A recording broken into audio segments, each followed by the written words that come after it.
Hello guys, welcome back to my channel. Jumpa lagi sama saya John Itung. Nah, di tangan saya sudah ada Samsung Core 2 atau SMG355H/DS yang kita lihat konektornya hancur. Konektor chargernya ya hancur dan rontok dan tidak bisa dipakai. Jadi baiklah, di sini kita akan mengganti konektor chargernya ya atau concasnya. Nah, kita bongkar dulu HP-nya ini, Samsung Core 2 ini.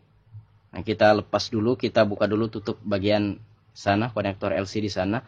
Nah, ini kita akan congkel touchscreen-nya. Nah, untuk metode pencongkelan touchscreen Samsung A2 Core ini, silahkan dicongkel ke dalam aja langsung karena ini pisahan ya, antara LCD dan touchscreen-nya ini pisahan. Dan sambil digunakan thinner untuk apa? Untuk melelehkan lekatnya lem yang menempel pada touchscreen dan frame atau tulang tengah. Nah, jadi itulah fungsi dari thinner, bisa melelehkan, bisa membantu melelehkan lem yang melekat. Jadi di sini pakai thinner aja. Ya, kayak gitu. Thinner biasa ya yang sering dijual di toko bangunan. Thinner yang saya gunakan adalah Avian B. Ya, B apa itu? Pokoknya ada BB-nya. Nah, di sini kita jalankan mikanya. Itu mika pencongkel touchscreen terbuat dari touchscreen juga by the way ya. Touchscreen tablet Advan yang kacanya udah saya lepas dan tinggal mika atau plastiknya yang kita ambil untuk dijadikan alat congkel-congkel. Nah, di sana kita lihat ya, kita lihat udah mulai kebuka ya. Jadi walaupun thinnernya ini agak banyak, tapi diperkirakan juga jangan terlalu banyak. Itu nggak masalah ya, nanti bakalan kering lagi kalau masuk ke dalam LCD. Nah, itu pelan-pelan aja. Nah, kalau susah, gunakan blower atau pemanas. Jadi kita gunakan thinner dulu. Kalau memang susah dan tidak bisa, ya udah apa boleh buat, gunakan blower atau pemanas. Kalau masih bisa menggunakan thinner dan dia mau kebuka, ya udah nggak usah pakai pemanas ya. Nah, bagian atasnya hati-hati karena di sana ada fleksibel touchscreen. Kalau tercongkel putus, maka touchscreen kamu tidak akan berfungsi kayak gitu. Nah, di sini kita sudah hampir melepas touchscreen-nya. Nah, dan kita lihat cara dan udah kebuka touchscreen-nya. Nah, kayak gitu. Ya, cukup mudah dan sederhana dalam membuka touchscreen Samsung Core 2 ini atau SMG355H/DS. Nah, itu bagian dalaman LCD-nya kebetulan lemnya nggak kuat. Itu kebetulan ya, lemnya nggak kuat. Itu kita congkel bagian dalam LCD, bagian paling bawahnya ya. Jadi paling bawah LCD itu kita congkel, kita pisahkan dari frame atau tulang tengahnya ya. Kayak gitu. Nah, perhatikan. Iya, ya. Nah, sebenarnya apabila kamu bisa mencongkel langsung tanpa melepas touchscreen itu lebih baik. Tapi pada posisi HP ini harus mengangkat touchscreen dulu ya. Karena susah juga kalau touchscreen ini nggak diangkat. Nah, itu udah kebuka. Kita pisahkan dulu LCD, touchscreen, dan frame atau tulang tengahnya. Nah, di sana masih ada sedikit lem yang melekat. Nah, perhatikan saya alirkan sedikit thinner ke sana untuk melelehkan lem dan akhirnya kebuka. By the way, ini LCD pernah diganti. Ini bukan LCD original tapi seperempat juga. Dan kita simpan dulu LCD-nya. Kita akan buka mesinnya ya. Nah, baut-bautnya itu kita lepas semua. Ya. Nah, by the way, videonya saya percepat untuk mempersingkat durasi ya. Tapi saya harap video ini jelas saja ya. Kalau ada yang belum dipahami, teman-teman silahkan teman-teman berkomentar di video ini ya, di bawah. Nah, kita lepas dulu semua baut-bautnya. Kayak gitu. Nah, kita lepas dulu. Kalau udah kelepas, nah itu bagian bawah, bagian tombol back itu, nah tombol backnya nggak ada di sana. Tombol backnya itu satu set sama touchscreen-nya itu plastik doang untuk bantalan touchscreen ya. Nah, itu kita lepas dulu, kita congkel hati-hati pelan-pelan ya. Sebenarnya pekerjaan ini lemah lembut ya karena video ini saya percepat aja, Bang. Makanya kelihatannya agak gimana gitu. Tapi sebenarnya saya ini santuy, pelan-pelan ya. Nah, di sana kita lepas lagi semua. Iya. Kita lepas. Itu lagi. Pokoknya yang nyangkut-nyangkut, hati-hati. Kalau yang nggak bisa, jangan dipaksa. Takutnya ada yang putus, ada yang penggal. Kita kan nggak tahu. Pokoknya silahkan dicongkel aja. Kalau memang nggak mau, jangan dipaksa. Dicari selahnya saja. Memang kayak gitu di dunia perservisan HP ini ya. Jadi usahakan kita tetap enjoy, tetap santai, nikmati pekerjaan kita. Nah itu kita lihat udah mulai keangkat ya. Nah itu pelan-pelan aja. Iya. Nah ini lengketnya, ini bukan lengket-lengketan, lengket banget. Cuma ya udah, kita perlu kesabaran dan enjoy. Nah akhirnya kan kebuka juga tutup belakangnya itu. Nah kalau sudah, kita akan pisahin PCB-nya sama frame atau tulang tengahnya ya. Nah kita buka dulu baut-bautnya. Kita pisahkan dulu. Kita ambil itunya, mesin PCB-nya kita ambil dulu. Ya udah, ini sudah kita bongkar habis semua, dan akhirnya kita ambil PCB-nya saja. Kemudian kita akan tes, kita akan melepas itunya, konektor chargernya ya. Ya hati-hati, di sana ada mikrofon. Nanti kalau ngasih flux jangan terlalu banyak, kalau bisa sedikit aja. Karena saya pengalaman pernah mengalami itu, di sana kan dekat sama konektor casnya ya, mic-nya. Nanti kalau kamu kasih flux banyak, fluxnya itu mengalir ke lubang mikrofon kamu, maka mikrofon kamu itu bisa-bisa tidak berfungsi loh. Atau berfungsi tapi suaranya kecil banget. Saya pernah mengalaminya itu dulu ya. Karena terlalu banyak mengasih flux dan mengalir jenis liur kan itu, jadi mengalir ke lubang mikrofon. Lubang mikrofon itu teman-teman bisa lihat itu di bagian atas itu ya, di bagian atas ya. Nah di dekat konektor charger, cuma bagian atas kalau dari posisi dari video ini. Nah kalau sudah, kita panasi dulu menggunakan blower dan dibantu dengan solder. Jadi ini cukup mudah dalam mencongkel konektor chargernya ini ya. Dan tetap hati-hati ya teman-teman, jangan terlalu buru-buru ya, santai aja, dan itu udah goyang dan akhirnya udah kebuka. Iya, nah pelan-pelan aja. Nah di sini kita akan mengganti konektornya menggunakan konektor yang baru. Nah itu lubang mikrofonnya, teman-teman bisa lihat lubangnya dekat banget dengan konektor chargernya. Nah ini untuk konektor charger ini saya beli di toko Superpart. Saya pesan LCD kemarin, sekaligus pesan ininya ya. Kalau nggak salah harganya ini 3.000 ya kalau saya tidak salah.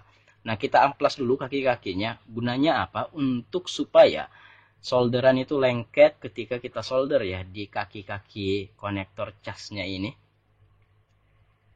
Nah itu kita amplas dulu maksudnya ya. Kita amplas atas bawah semua, kita amplas supaya enak dalam menyolder dan supaya timahnya mau lengket kayak gitu kan. Nah kalau sudah ya udah, kita pasang dan gunakan flux tapi secukupnya saja. Ingat di sana ada mikrofon untuk terima telepon ya. Emang kamu mau kalau nelpon tidak ada suara kamu terdengar lawan bicara kamu, kan aneh kan. Orang halo-halo kamu nggak dengar. Orang halo-halo kamu dengar, tapi kalau kamu halo-halo orang nggak dengar kayak gitu. Ya kita pasang lagi, sempat jatuh. Ya kita presisikan dan kita blower ya. Jadi blowernya jangan terlalu panas, jangan dihadapkan ke tengah konektor casnya, ke bagian samping-samping aja. Nah takutnya nanti meleleh ya. Jadi ini ke bagian kaki-kakinya saja. Arah anginnya itu, arah panasnya itu tidak ke tengah konektor cas. Tapi walaupun ke tengah, ini panasnya ini udah kita setting sehingga tidak melelehkan untuk bagian dalamnya. Nah, kaki-kakinya itu kan udah kita solderin ya. Nah, di sana kita rapikan lagi. Ya, kita rapikan lagi ya. Nah, teman-teman bisa lihat di sana. Nah, kita kerik lagi untuk kaki-kaki konektornya, konektor chargernya ya, dan konektor USB-nya kita kerik lagi menggunakan cutter. ini pengen kita solder lagi supaya apa? Supaya dia lengket ya. Kita kasih flux secukupnya, ingat secukupnya. Jangan terlalu banyak, takutnya nanti meleleh dan bukan meleleh, takutnya nanti fluxnya masuk ke lubang mikrofonnya. Nah, kaki-kakinya kita tambahi timah supaya kuat ya dan tidak copot saat dilepas pasang chargernya nantinya ya.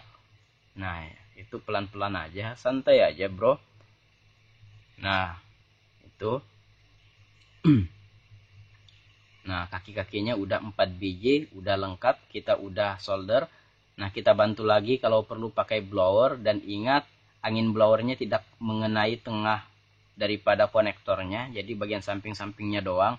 Dan ini tidak terlalu panas, jadi tidak melelehkan pin-pin yang ada di dalam ya. Oke, kita tambahi lagi supaya lebih kuat, lebih mantap. Nah, kita solder lagi, kita blower lagi. Sebenarnya udah cukup ya, nggak usah terlalu banyak, tapi ya nggak masalah juga ya. Oke, nah di sana kita solder lagi kaki-kakinya. Nah, itu menggunakan timah ya, timah solderan. Itu yang kecil ya, bukan yang besar ya. Itu khusus HP memang. Nah, kita tumpuk semua timah-timahnya di sana. Ini triknya ya, saya sharing di sini.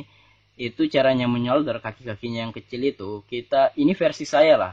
Versi orang-orang itu kan beda. Kalau versi saya kayak gini, mungkin versi orang lain beda lagi ya. Kalau saya kayak gini, kita tumpuk dulu semua timahnya banyak-banyak di sana. Kemudian kita bantu blower. Itu harus cepat ya pengerjaannya dan jangan terlalu panas. Nah, blowernya jangan terlalu panas banget. Panasnya itu sedang-sedang aja. Nah, kita blower sambil kita mainkan solder sehingga otomatis tumpukan yang banyak itu akan menghilang dan menjadi satu-satu sesuai dengan pin konektor tersebut ya. Nah, itu kita lihat. Nah, pelan-pelan aja. Ya. Nah, by the way, mata solder saya bengkok ya karena kena kipas solder kemarin itu ya. Nah, dan ini udah jadi dan kita lihat lumayan rapi dan lumayan melekat dan lumayan menyatu dan ini kelihatannya kuat banget ya.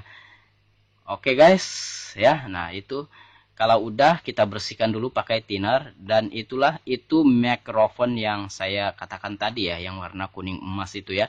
Nah, kalau sudah kita bersihkan dulu semuanya, jangan ada bekas-bekas fluxnya kalau bisa ya. Ya udah, kalau sudah kita pasang semua perabotannya, perlengkapannya, kameranya, konektor-konektornya, semuanya kita pasang. Ya, pelan-pelan aja. Nah, ya santai aja. Nah, kita pasang lagi itunya. Kemudian kita bautin. Ya, kita pasang dan ini udah bisa dipakai ya. Cukup mudah kan? Jadi teman-teman apabila ingin buka usaha servis HP, sebenarnya teman-teman bisa menyaksikan video-video kayak gini ya di YouTube. Ya, kita pasang ke tutup belakangnya ya. Nah, di sini kita pasang dulu, kita rapatkan semuanya. Ya, pelan-pelan aja. Nah, aslinya saya pekerjaan ini cukup lambat dan karena saya percepat videonya ini, maka kelihatannya agak cepat ya. Ya iyalah, namanya dipercepat kan. Ya udah, kita lanjut. Nah, di sini kita kita pasang semuanya dan kita presisikan. Nah, kita pasang lagi itu bantalan touchscreen-nya bagian bawah dan untuk menekan tombol home-nya ya. Nah, kita tes dulu sebelum kita bautin. Kita tes dulu konektor chargernya apakah bisa berfungsi dengan baik.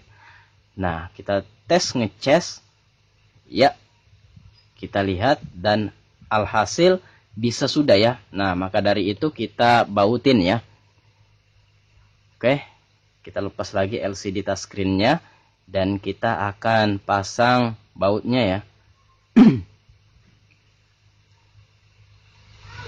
Ya, nah bekas lemnya itu kita lepas ya, kita bersihkan dulu bekas lemnya karena ini kita mau lem ulang. Ya, itu adalah bekas lemnya. Saya nggak tahu itu lem apa yang dipakai, cuma kalau saya lihat itu warnanya agak kekuning-kuningan. apakah itu lem Castle, tapi ada kok lem LCD yang warnanya kayak gitu juga ya. Nah, kita bersihkan dulu semua bekas-bekas lemnya, supaya nanti kalau kita ngelem itu keringnya, lekatnya bisa maksimal ya. Nah, kalau ada bekas-bekas lem kita lapis, nanti nggak merata lagi itunya ya, lekatnya. Terus juga nggak bisa rapet touchscreen-nya karena ada tumpukan-tumpukan bekas lemnya ya. Nah, kalau sudah, kita pasang dulu semua baut-bautnya. Ya, kita pasang bautnya. Ya, masih ada bekas lemnya, tetap kita bersihkan. Ya, kalau sudah, kita akan kasih lem ini menggunakan lem LCD karena HP-nya warna hitam, kita akan gunakan lem LCD warna hitam, yaitu T7000. Ini nggak main-main ya, lengketnya ini lengket banget untuk lem T7000 ini ya. Nah, kita oleskan saja secukupnya ke daerah atau ke bagian-bagian yang melekat touchscreen-nya ya. Tempat melekat touchscreen-nya maksudnya. Nah, itu bagian sampingnya kita kasih lem secukupnya saja, jangan terlalu banyak nanti belepotan. Tapi andaikan belepotan nggak masalah karena ini sewarna dengan body, gampang aja kok membersihkannya dan tidak terlalu kentara karena ya itu sewarna dengan body. Nah, bagian atasnya sudah kita lem semua, tinggal kita letakkan LCD dan touchscreen-nya. Di balik LCD nggak usah dikasih lem, cukup bagian touchscreen-nya itu aja. Ya. Nah, kita bersihkan bagian samping-sampingnya karena ini belepotan. Nah, ini saya akan gunakan isolasi kertas untuk sebagai pengait ya, atau sebagai penahan, sebagai melekatkan touchscreen dan LCD ke frame atau tulang tengahnya, supaya sebelum dia kering, gunanya untuk menahan, dan nanti kalau sudah kering barulah kita lepas. Nah, untuk keringnya ini kalau bisa, kalau saya ya, itu 1 malam baru dilepas isolasinya. Sebenarnya 1 jam udah kering, cuma nggak maksimal. Kalau 1 malam itu keringnya udah kering banget, udah maksimal ya. Nah, di sini udah kita kasih isolasi dan kita akan kasihkan ke pelanggan dalam waktu 1 malam ya. Jadi ini saya tunggu lagi 1 malam baru saya kasihkan pelanggan supaya lemnya lekat banget. Baiklah teman-teman, semoga video kali ini bermanfaat. Sampai jumpa di lain kesempatan. Saya John Itung. See you the next video my brother.